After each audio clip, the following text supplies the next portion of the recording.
নূর Islamic scribe চ্যানেলে আপনাদের সবাইকে স্বাগত। চ্যানেলটি সাবস্ক্রাইব করে আপনারা পাশে থাকবেন। আসসালামু আলাইকুম ভাই ও বোনেরা, ভিডিওটা শুরু করার আগে আপনাকে একটা প্রশ্ন করি।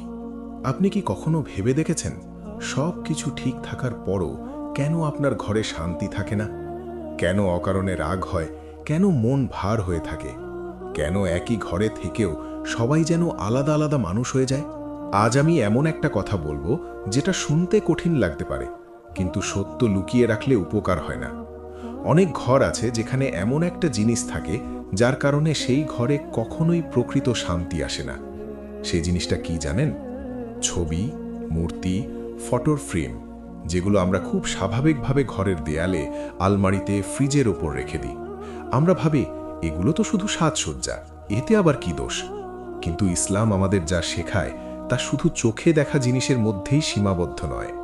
ইসলাম হৃদয়ের নিরাপত্তা, ঘরের রহমত আর আত্মার শান্তির কথা বলে। রসূল সাল্লাল্লাহু আলাইহি ওয়াসাল্লাম স্পষ্টভাবে বলেছেন, যে ঘরে ছবি থাকে সেই ঘরে ফেরেশতা প্রবেশ করে না। ফেরেশতা যখন আসে না, তখন কি আসে? তখন শয়তান তার সুযোগ নেয়, কারণ শূন্য জায়গা কখনো ফাঁকা থাকে না। রহমত না থাকলে সেখানে অশান্তি ঢুকে পড়ে।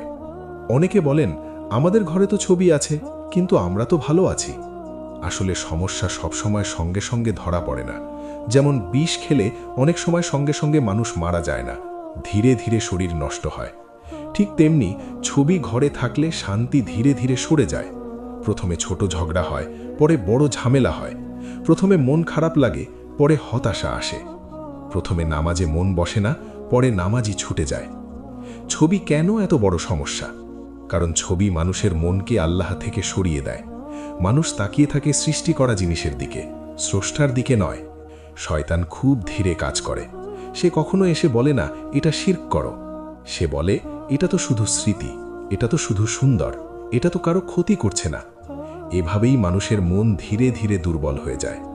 হাদিসে এসেছে, আয়েশা রাদিয়াল্লাহু আনহা বলেন, রসূল সাল্লাল্লাহু আলাইহি ওয়াসাল্লাম এমন কোনো ঘরে স্বস্তি পেতেন না যেখানে জীবন্ত প্রাণীর ছবি থাকত। তিনি অসন্তুষ্ট হতেন।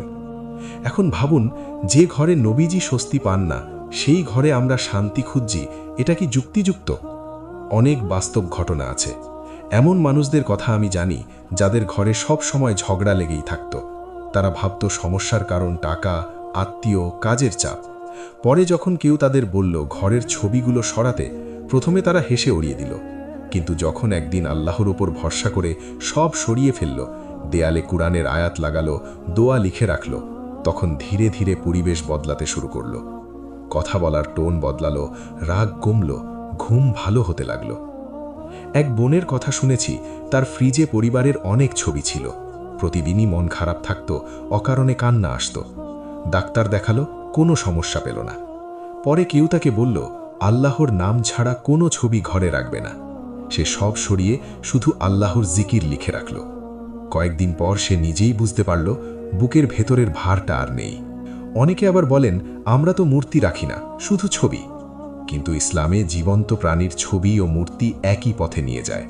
দুটোই এমন জিনিস যেগুলো একসময় শিরকের দরজা খুলে দেয়। আল্লাহ কুরআনে বলেছেন, শিরক সবচেয়ে বড় জুলুম। আমরা হয়তো ইচ্ছা করে শিরক করি না, কিন্তু শয়তান ধীরে ধীরে আমাদের সেই পথে নিয়ে যায়। ভাই ও বোনেরা, ঘরের শান্তি ফিরিয়ে আনতে খুব কঠিন কিছু করতে হয় না। প্রথমে নিয়ত ঠিক করতে হয়। মনে মনে বলতে হয়, ইয়া আল্লাহ, আমি আমার ঘরকে তোমার রহমতের জায়গা বানাতে চাই। তারপর ধীরে ধীরে ঘরের ভেতরে থাকা সব ছবি খুঁজে বের করতে হয়। দেয়াল, আলমারি, ফ্রিজ, মোবাইলের স্ক্রিন, সব জায়গা। সরানোর সময় ভয় পাওয়ার কিছু নেই, বরং দোয়া পড়ুন, আল্লাহর ওপর ভরসা রাখুন। যখন ঘর থেকে এসব সরানো হয়, তখন সেই জায়গা খালি রাখবেন না। খালি জায়গা শয়তানের খুব পছন্দ। সেখানে কুরআনের আয়াত লাগান, দোয়া লিখুন, আল্লাহর নাম রাখুন। ঘরে সূরা বাকারা চালু করুন। রসূল সাল্লাল্লাহু আলাইহি ওয়াসাল্লাম বলেছেন, যে ঘরে সূরা বাকারা পাঠ করা হয় সেখান থেকে শয়তান পালিয়ে যায়। শান্তি আসতে সময় লাগতে পারে, কিন্তু দিক বদলালে ফল আসবেই। আল্লাহ কাউকে নিরাশ করেন না। তিনি বলেন, যারা তাকওয়া অবলম্বন করে আমি তাদের জন্য এমন জায়গা থেকে রিজিক দিই যেটা তারা কল্পনাও করে না। এই রিজিক শুধু টাকা নয়, মানসিক শান্তিও। শেষে শুধু এটুকু বলবো, ঘরের সৌন্দর্য দেয়াল আর ফ্রেমে নয়, ঘরের সৌন্দর্য আল্লাহর উপস্থিতিতে।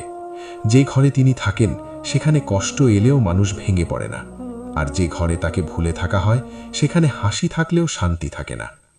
আজ যদি এই কথাগুলো আপনার হৃদয়ে একটু নাড়া দিয়ে থাকে, তাহলে আজ থেকেই শুরু করুন। ছবি সরান, আল্লাহকে ডাকুন, ঘরকে রহমতের জায়গা বানান। আল্লাহ আমাদের সবাইকে এমন ঘর দান করুন যেখানে ফেরেশতা আসে, রহমত নামে, আর হৃদয়ে শান্ত থাকে। আমিন।